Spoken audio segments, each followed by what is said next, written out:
안녕하세요. 전국에 계신 그리고 해외에서도 함께 방송에 참여하실 재림 성도 여러분 반갑습니다.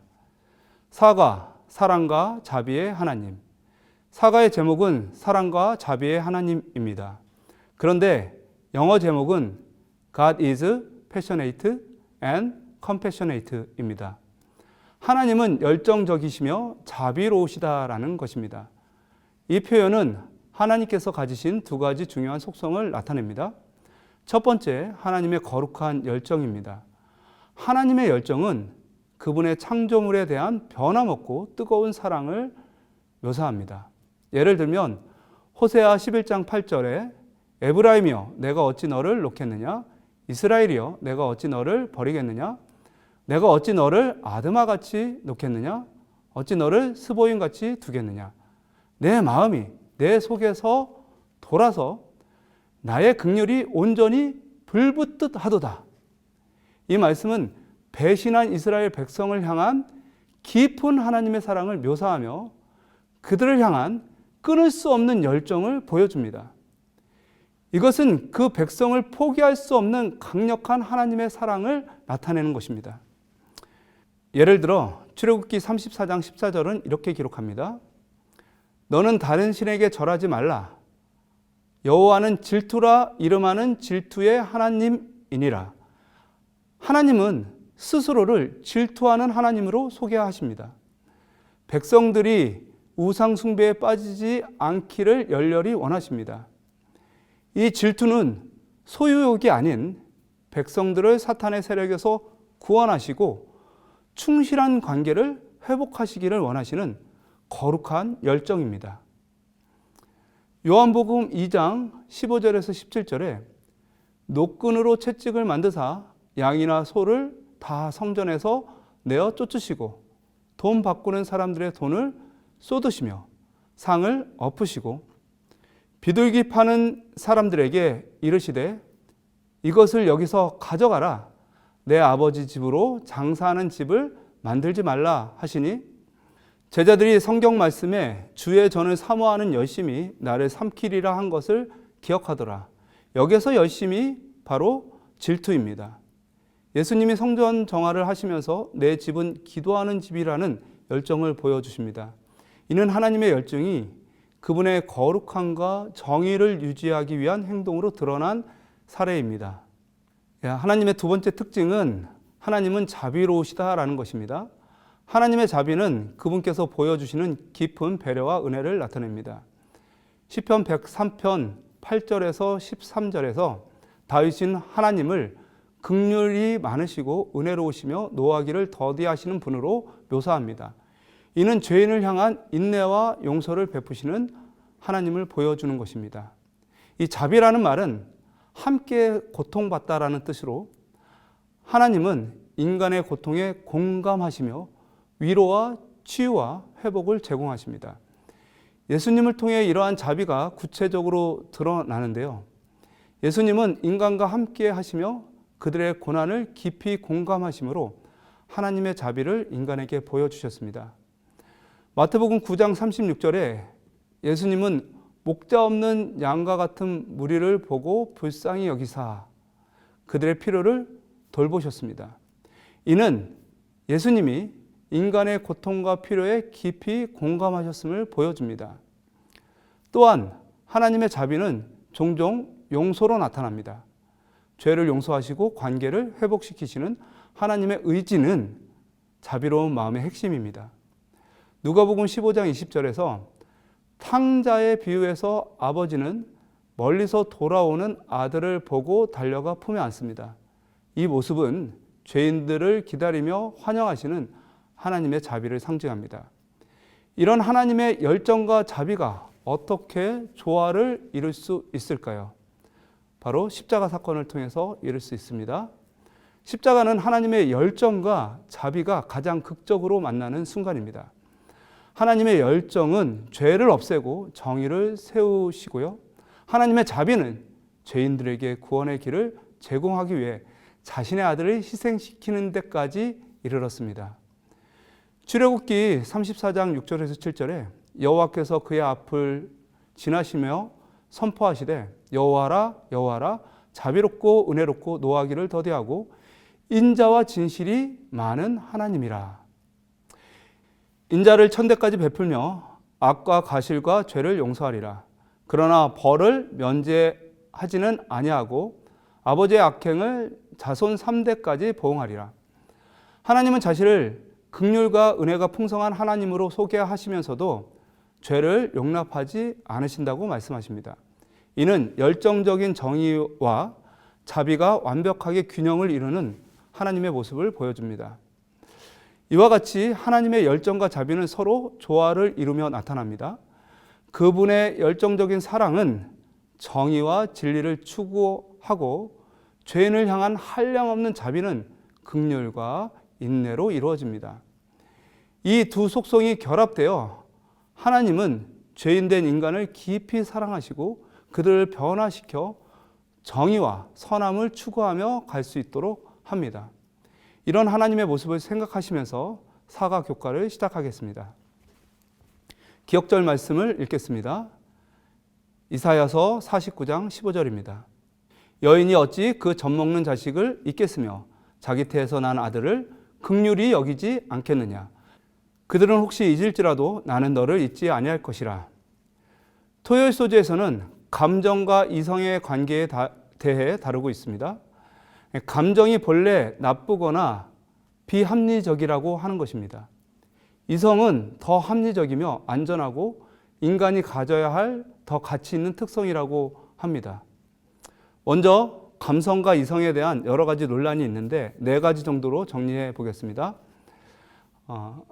감정과 이성에 대한 역사적인 갈등이 있었는데 고대 그리스 철학에서는 감정을 비이성적인 것으로 보고 이성을 통해 감정을 억제하거나 다스리는 이성적인 인간을 이상적인 존재로 여겼습니다. 이러한 관점은 감정을 약점이나 피해야 할 것으로 간주하게 만듭니다. 그래서 이성적인 인간은 감정을 자제하거나 감정에 휘둘리지 않는 존재로 그려집니다. 두 번째는요, 하나님께서 주신 감정이 나쁜 것인가 라고 하는 것입니다. 하나님께서는 사람에게 감정을 주셨고 감정은 본래 나쁘거나 피해야 할 것이 아닙니다. 하나님이 인간에게 감정을 주셨다면 감정은 본질적으로 가치 있는 것입니다. 그 자체로 부정적인 것이 아님을 의미합니다. 성경에서는 하나님께서도 사랑, 기쁨, 분노, 연민, 슬픔 등 깊은 감정을 경험하신다고 묘사합니다. 이는 감정이 비합리적이거나 나쁜 것이 아니라는 것을 보여줍니다. 왜냐하면 하나님은 완전한 선과 지혜를 가지신 분이시기 때문입니다. 또한 세 번째는요, 하나님의 감정도 불완전한가? 나쁜가? 라고 하는 것입니다. 하나님의 감정이 불완전하다면 하나님의 사랑도 불완전할 수 있습니다. 선과 지혜의 하나님의 사랑이 변화무쌍하고 흔들릴 수 있는 감정의 기초가 되는가? 하나님의 사랑은 감정에 휘둘리지 않습니다. 하나님이 드러내신 우리를 향한 깊고 감정적인 사랑은 오히려 그분의 사랑이 깊고 아름답다는 것을 드러내는 것입니다. 하나님의 사랑은 인간의 감정과 동일하지 않으며 그것은 완전하고 결점이 없는 사랑입니다. 인간의 감정은 때때로 왜곡되거나 한계가 있을 수 있습니다.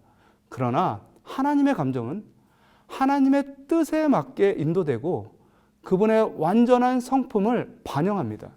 즉, 그분의 감정이 드러날 때 죄인은 하나님의 사랑을 올바르고 풍성하게 느껴 인격적인 교제를 경험하게 되는 것입니다. 그렇다면 사랑을 실천하면서 일어나는 감정들을 우리는 어떻게 받아들여야 할까요?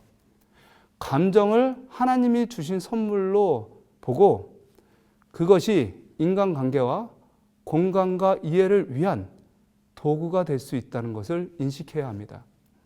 감정 자체가 나쁜 것이 아니라 그것을 어떻게 다루느냐가 중요하다고 하는 것입니다. 감정과 이상은 대립되는 것이 아닙니다. 서로 보완적인 관계에 있습니다. 감정이 이성에 이끌릴 때 우리는 사랑에 대해 더욱 풍부하고 깊이 있는 경험을 할 수가 있습니다.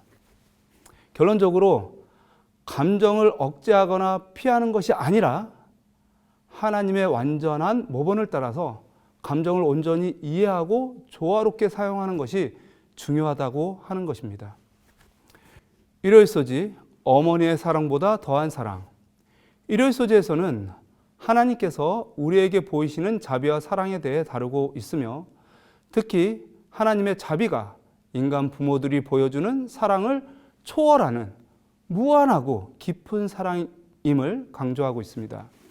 성경은 하나님의 자비의 깊이에 대해 시편 103편 13절, 이사야 49장 15절, 예레미야 31장 20절에서 인간 부모의 사랑과 대조하여 묘사하고 있습니다. 이 구절은 인간 부모가 때때로 자녀를 버리는 무자비함을 보이거나 순간의 실수로 자녀를 버리는 상황에 처하게 되지만, 하나님은 언제나 변함없는 자비로 우리를 사랑하신다는 것을 강조하고 있습니다. 시편 103편 13절입니다. 아비가 자식을 불쌍히 여김같이 여호와께서 자기를 경외하는 자를 불쌍히 여기시나니.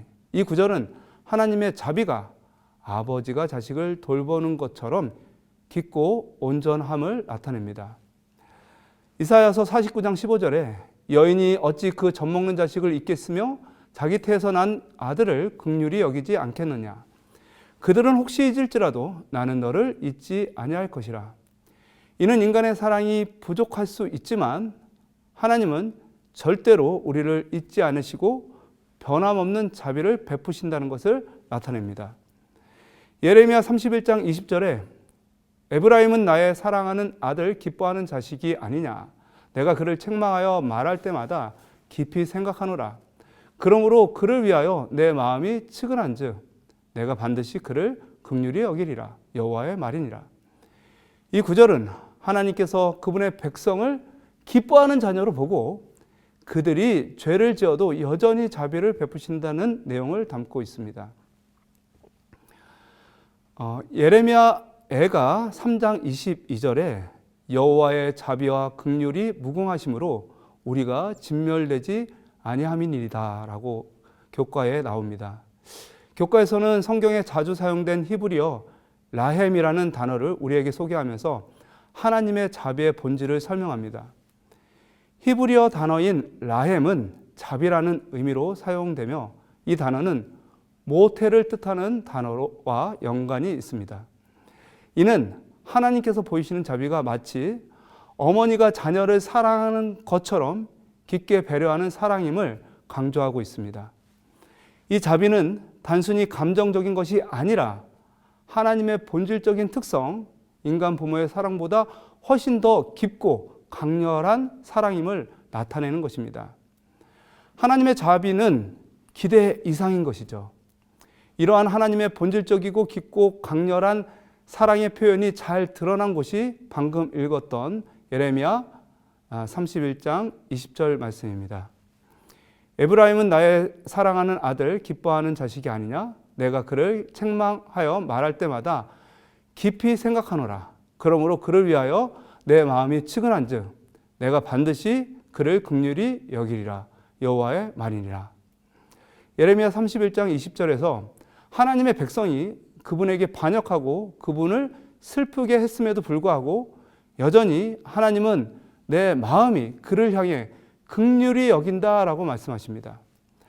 하나님은 백성들이 신실하지 않았음에도 불구하고 그들을 자녀처럼 사랑하시고 자비를 베푸십니다.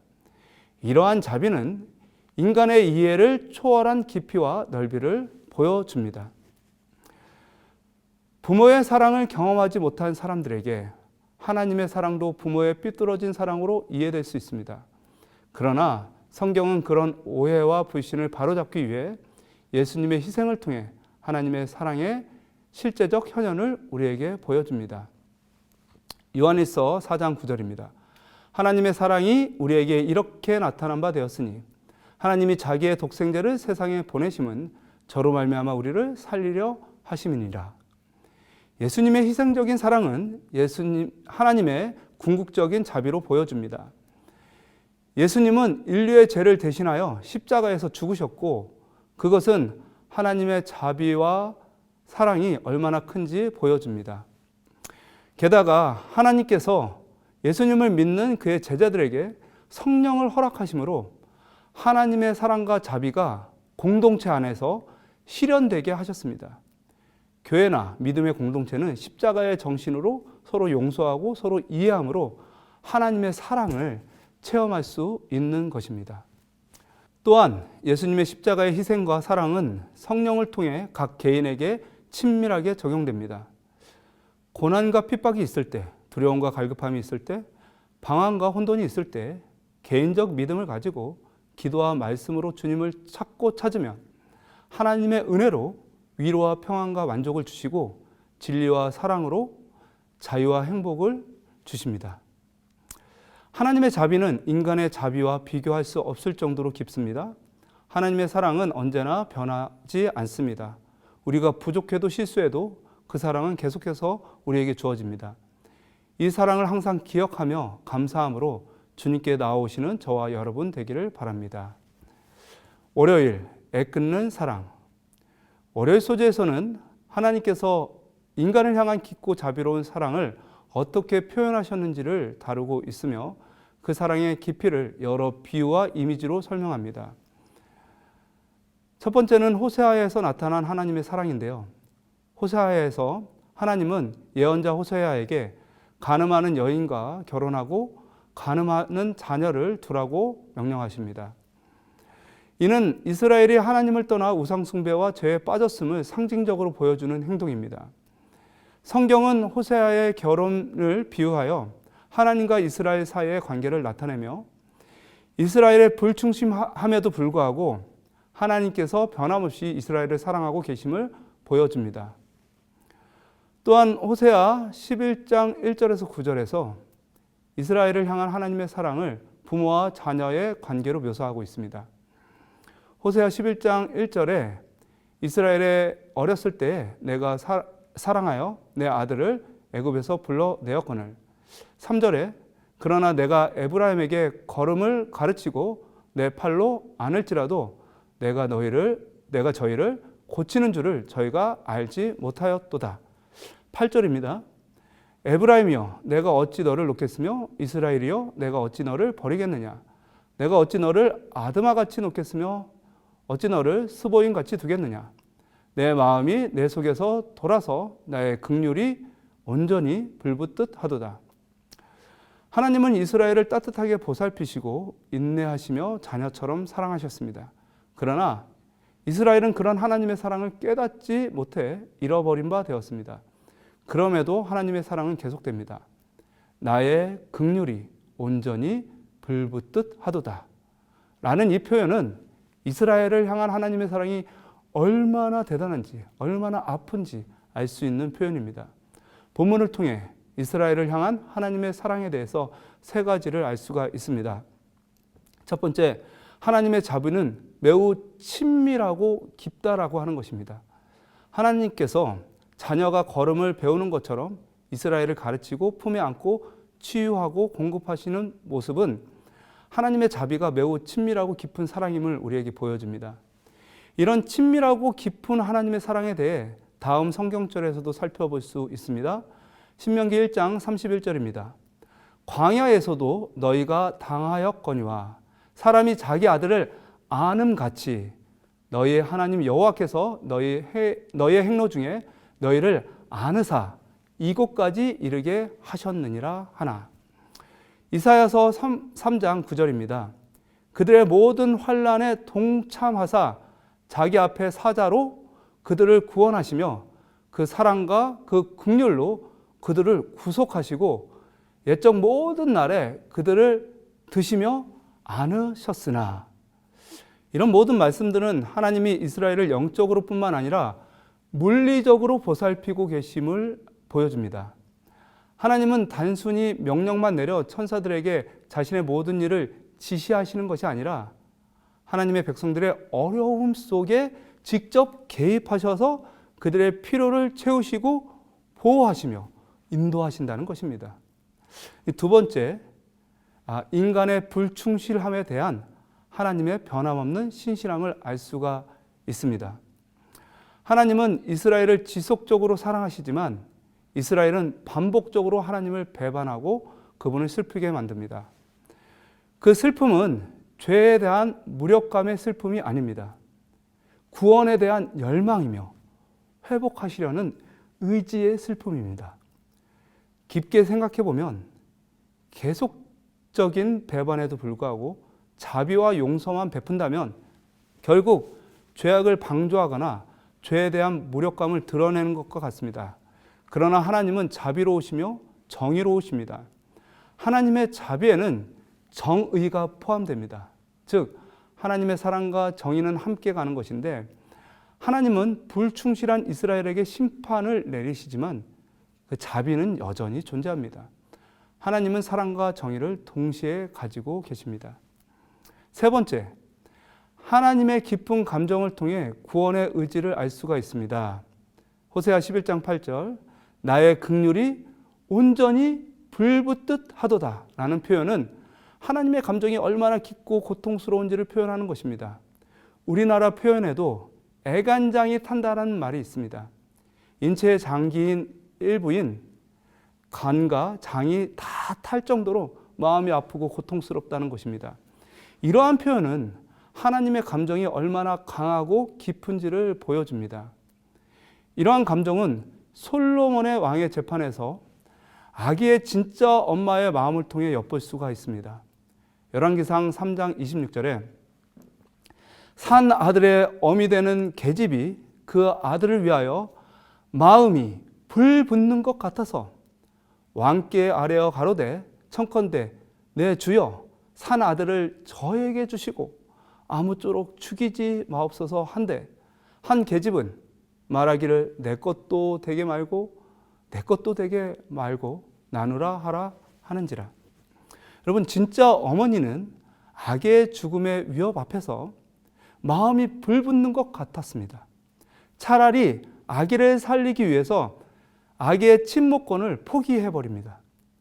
이와 같이 어머니의 마음과 같이 성경에서 하나님께서 보여주시는 감정은 구원을 위한 하나님의 열정을 나타내는 것입니다. 만약에 우리의 연약함에 함께 하시는 하나님의 보호하시는 사랑과 우리의 불성실함에도 불구하고 신실하신 사랑과 우리를 구원하시려는 마음으로 가슴 아파하시려는 사랑을 우리가 깨닫고 그 믿음으로 바라본다면 우리의 삶에서 겪는 그 어려움과 시련 속에서 우리는 큰 위로를 그리고 축복을 받게 될 것입니다.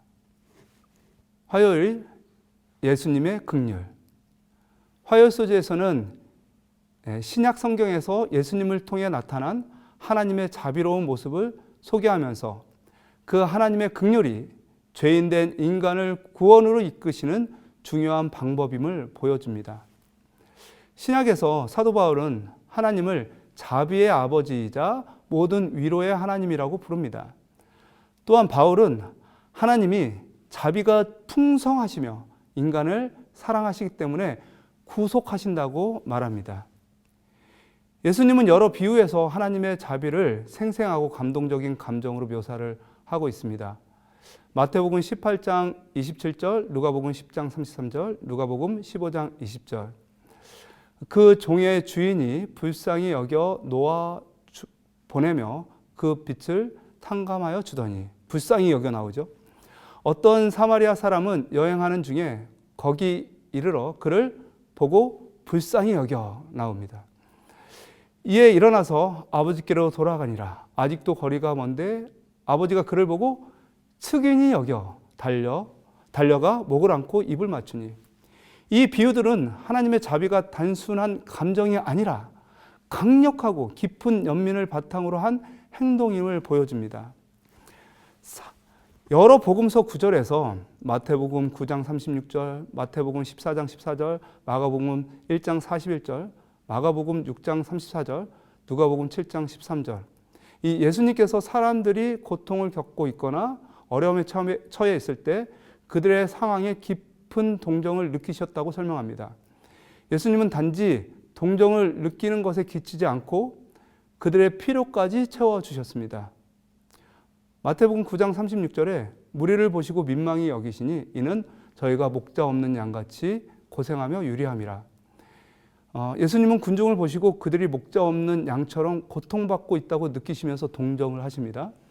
마태복음 14장 14절에 예수께서 나오사 큰 무리를 보시고 불쌍히 여겨 그 중에 있는 병인을 고쳐주시니, 예수님은 군중을 보고 동정하시며 그것으로 끝나는 것이 아니라 병자를 고쳐주셨습니다. 마태복음 1장 41절에 예수께서 민망히 여기사 손을 내밀어 저에게 대시며 가라사대 내가 원하노니 깨끗함을 받으라. 예수님은 문둥병자를 동정할 뿐만 아니라 그에게 손을 대시고 치유를 하여 주셨습니다. 마가복음 6장 34절에 예수께서 나오사 큰 무리를 보시고 그 목자 없는 양 같음을 인하여 불쌍히 여기사 이에 여러 가지로 가르치시더라. 예수님은 군중을 보고 동정하시며 그들을 가르치시고 먹이셨습니다. 누가복음 7장 13절에 주께서 과부를 보시고 불쌍히 여기사 울지 말라 하시고, 예수님은 과부의 아들의 죽음에 대해 불쌍히 여기시면서 그를 다시 살려주셨습니다. 이것이 예수님께서 가지신 열정입니다. 그분의 감정이 어디로 향하고 있는지 보여주고 있는 것이죠. 마태복음 23장 37절에 예루살렘아 예루살렘아 선지자들을 죽이고 내게 파송된 자들을 돌로 치는 자여, 암탉이 그 새끼를 날개 아래 모음같이 내가 그 자녀를 모으려 한 일이 몇 번이냐, 그러나 너희가 원치 아니하였도다. 예수님께서 구원을 포기하신다는 말이 아닙니다. 예수님의 열정으로 말미암아 내가 너를 끝까지 사랑한다, 너를 끝까지 붙들 것이다 라는 말씀입니다. 마태복음 23장 37절에서 예수님은 자신을 새가 새끼를 품는 것처럼 예수님을 보호하려 했다고 표현합니다. 이는 고대 근동에서 신성을 나타내는 이미지로 하나님이 새처럼 자녀들을 보호하고 돌보시는 모습을 나타냅니다. 신명기 32장 11절에 마치 독수리가 자기의 보금자리를 어지럽게 하며 자기의 새끼 위에 너풀거리며 그의 날개를 펴서 새끼를 받으며 그의 날개 위에 그것을 엎는 것 같이, 여러분 이 말씀 속에서도 하나님이 새처럼 자녀들을 보호하시는 모습이 묘사됩니다. 여러분, 예수님은 예루살렘에 대해서 내가 얼마나 자주 너희 자녀들을 모으고 싶었는지, 그러나 너희가 원치 아니하였다라고 말씀하시면서 애통하시는지 모릅니다. 여기서 예수님의 애통함은 구약에서 하나님이 표현하신 자비의 감정과 유사합니다. 십자가를 통해 하나님의 자비는 궁극적으로 나타나게 됩니다. 로마서 8장 32절입니다. 자기 아들을 아끼지 아니하시고 우리 모든 사람을 위하여 내어주신 이가 어찌 그 아들과 함께 모든 것을 우리에게 은사로 주시지 아니하겠느냐. 예수님은 자신의 생명을 우리를 위해 내어주심으로 하나님의 자비로운 사랑은 궁극적으로 드러내셨습니다. 예수님의 십자가의 희생은 하나님의 자비가 인간을 위한 가장 큰 선물임을 보여줍니다. 이런 하나님의 자비의 마음을 품는 것은 우리에게 특권입니다. 예수님은 하나님의 완벽한 이미지일 뿐만 아니라 인간으로서의 완벽한 모본을 보여주셨습니다. 예수님의 삶을 따르는 것은 다른 사람들의 필요를 느끼고 그 필요에 응답하는 것입니다. 이를 통해 우리는 단지 하나님의 사랑을 말로만 하는 것이 아니라 그것을 행동으로 보여주어야 하는 것이죠. 자비는 단순한 감정에 그치지 않고 행동으로 반드시 나타나게 됩니다. 예수님처럼 우리는 주변 사람들의 고통을 인식하고 그들의 필요를 채워주는 방식으로 자비를 실천해야 합니다.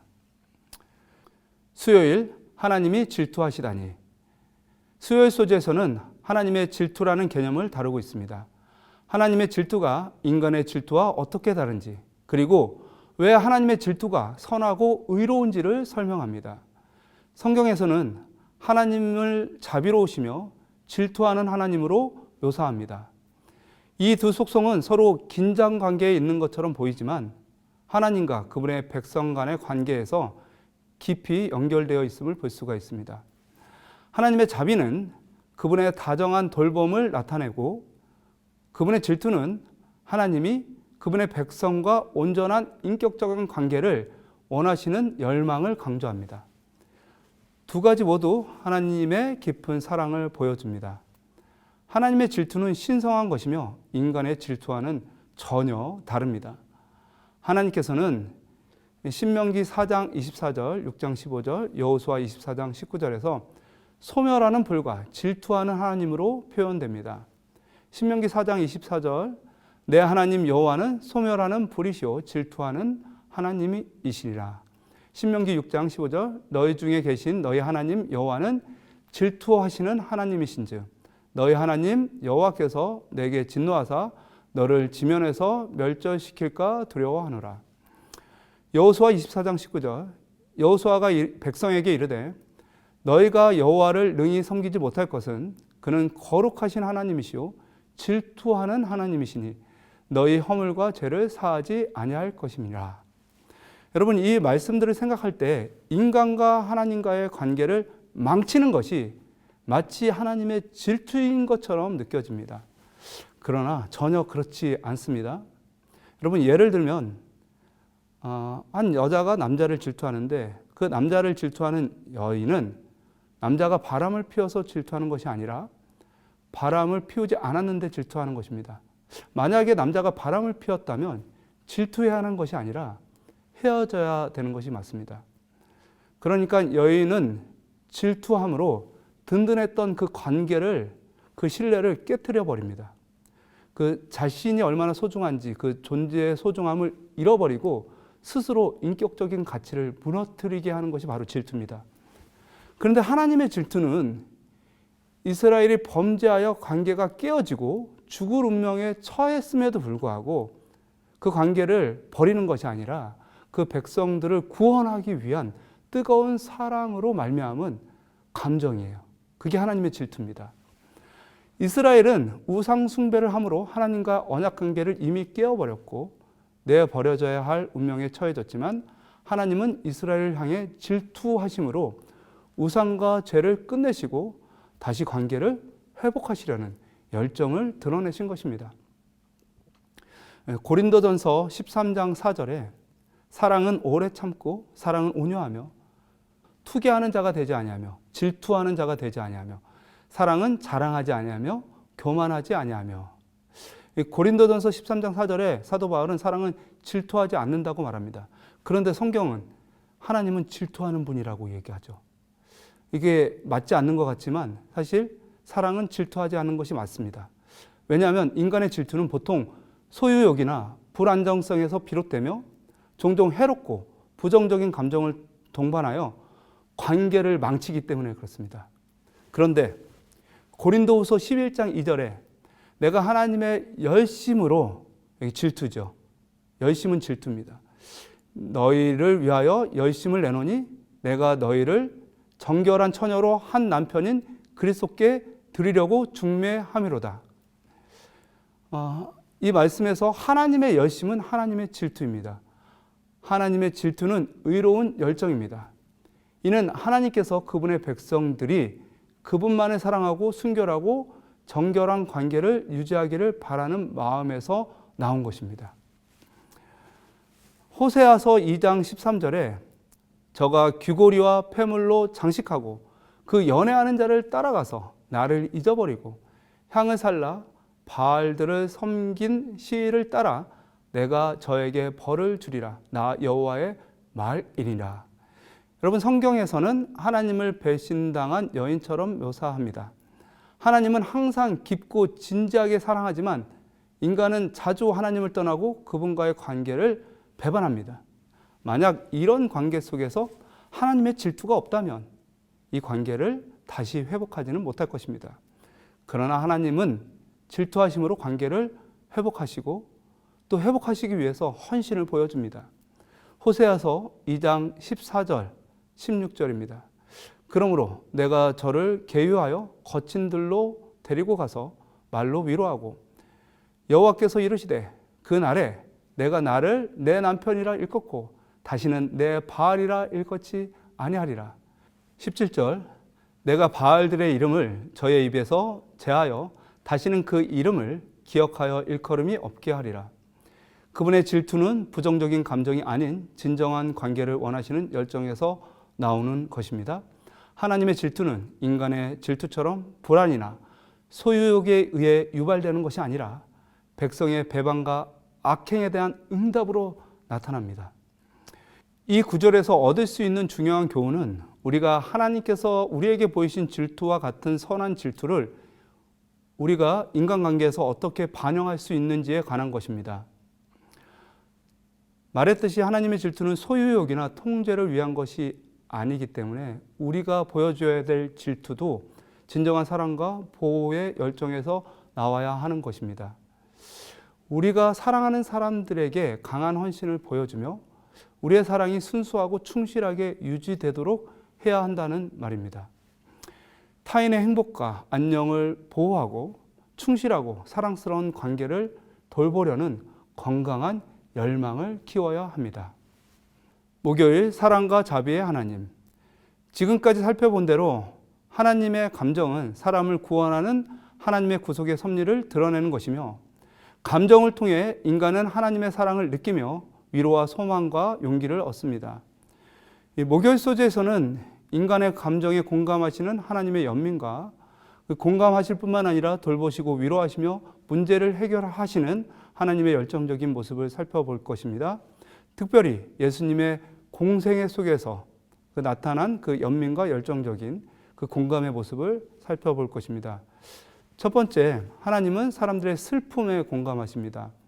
사사기 10장 16절에 자기 가운데서 이방신들을 제하여 버리고 여호와를 섬김에 여호와께서 이스라엘의 공고를 인하여 마음에 근심하시니라.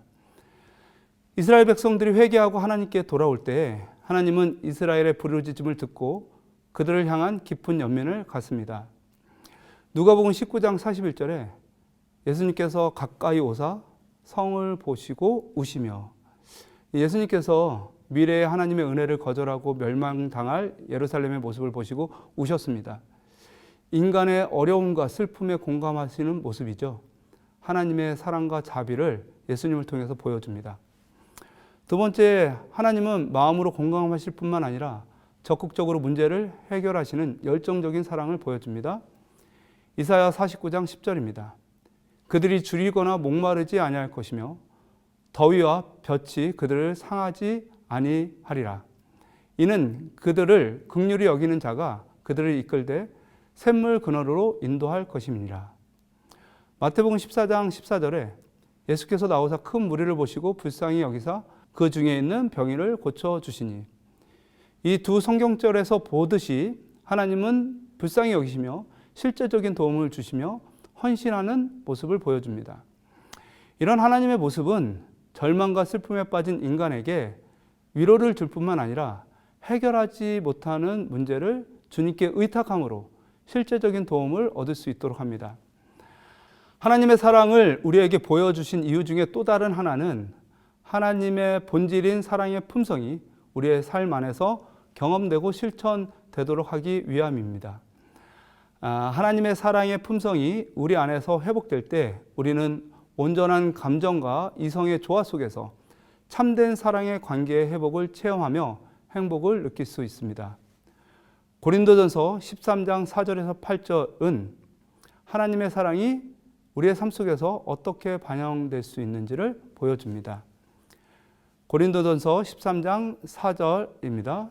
사랑은 오래 참고 사랑은 온유하며 투기하는 자가 되지 아니하며 사랑은 자랑하지 아니하며 교만하지 아니하며 5절 무례히 행치 아니하며 자기의 유익을 굳지 아니하며 성내지 아니하며 악한 것을 생각지 아니하며 6절 불의를 기뻐하지 아니하며 진리와 함께 기뻐하고 7절 모든 것을 참으며 모든 것을 믿으며 모든 것을 바라며 모든 것을 견디느니라. 8절 사랑은 언제까지든지 떨어지지 아니하나 예언도 패하고 방언도 그치고 지식도 패하리라. 우리가 반영해야 할 사랑의 감정은 하나님의 이타적 사랑을 반영하는 것이어야 합니다.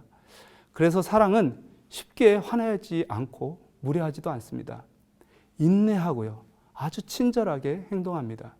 사랑은 자신의 유익을 굳지 않고요. 타인의 이익을 우선시하며 자신의 욕심을 내려놓습니다. 진리 안에서 기뻐하는 것은 진정한 사랑이며 불의를 슬퍼하고 구원과 회복의 열정을 가짐으로 어려움 속에서도 신뢰와 희망을 잃지 않고 견디게 하는 것이 사랑인 것이죠. 여러분, 이런 사랑은 우리가 스스로 만들 수 없습니다. 성령의 능력으로만 가능합니다. 하나님께 이성과 감정을 맡길 때만 가능합니다. 로마서 5장 5절에 소망이 부끄럽게 아니함은 우리에게 주신 성령으로 말미암아 하나님의 사랑이 우리 마음에 부은 바 됨이니. 약속의 말씀대로 성령께서 우리의 마음을 지배할 때 우리는 하나님의 깊고 감정적이며 항상 의롭고 합리적인 사랑을 우리의 삶 속에서 실현할 수 있습니다. 하나님의 사랑을 반영하기 위한 우리의 실제적인 행동은 무엇이 있을까요? 그것은 첫 번째, 하나님께 예배하는 것입니다. 하나님의 사랑에 대한 첫 번째 적절한 반응이 예배인데요. 우리가 하나님을 예배할 때 우리는 예수님의 임재를 경험합니다.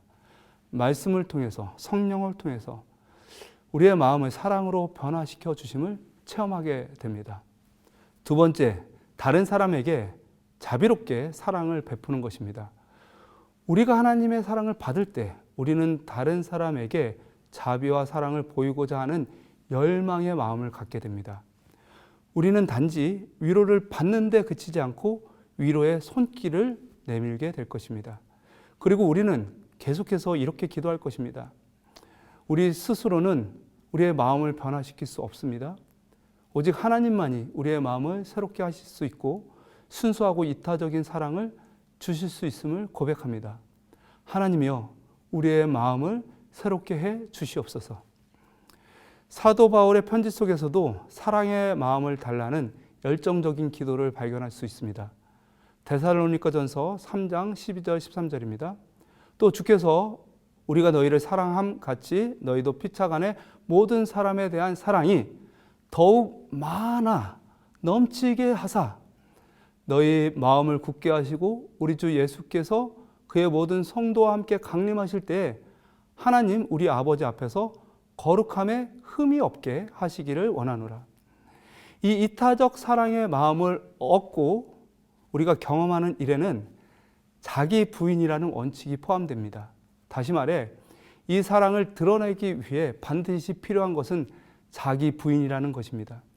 이것은 우리의 죄된 본성인 자아 사랑에서 나오는 이기심과 교만을 버리는 것이며, 진정한 사랑은 내 이기적인 감정에서 나오는 것이 아니라 자기 욕구를 내려놓고 다른 사람들의 필요를 우선시할 때 실현되기 때문입니다. 예수 그리스도께서 우리에게 보여주신 희생적인 삶에서 그 원칙을 찾아볼 수 있습니다. 빌립보서 2장 5절에서 8절 말씀입니다. 너희 안에 이 마음을 품으라. 곧 그리스도 예수의 마음이니 그는 근본 하나님의 본체시나 하나님과 동등됨을 취할 것으로 여기지 아니하시고 오히려 자기를 비워 종의 형체를 가져 사람들과 같이 되었고 사람의 모양으로 나타나셨음에 자기를 낮추시고 죽기까지 복종하셨으니 곧 십자가에 죽으심이라. 예수님처럼 우리는 자기를 비워 겸손한 마음을 가져야 하며 다른 사람을 위해 희생하며 용서의 마음을 품어야 합니다. 그렇게 할 때 하나님께서 우리에게 새로운 마음을 주시고 우리의 감정은 하나님의 품성을 반영하도록 변화될 것입니다. 금요일 더 깊은 연구를 위해 자기 심령의 처참한 빈곤을 느끼는 사람, 다시 말해 자기 자신에게 선한 것이 전혀 없다는 것을 깨닫는 모든 사람들은 예수님을 바라봄으로 의와 능력을 발견할 것이다. 그분께서는 수고하고 무거운 짐진 자들아 다 내게로 오라고 말씀하신다. 그분은 그대의 궁핍을 당신의 은혜의 부요함과 바꾸라고 명령하신다. 우리는 하나님의 사랑을 받을 가치가 없다. 그러나 우리의 보증이신 그리스도께서는 그 사랑을 받을 자격이 있으신 것은 물론 당신에게로 나오는 모든 사람을 넉넉히 구원하실 수 있으시다. 산상보훈 8페이지. 이 말씀이 저와 여러분에게 큰 위로와 소망이 되고 이 말씀과 같이 하나님의 사랑과 품성을 반영하는 올바른 감정이 우리의 삶에 나타나게 되기를 간절히 바랍니다. 감사합니다.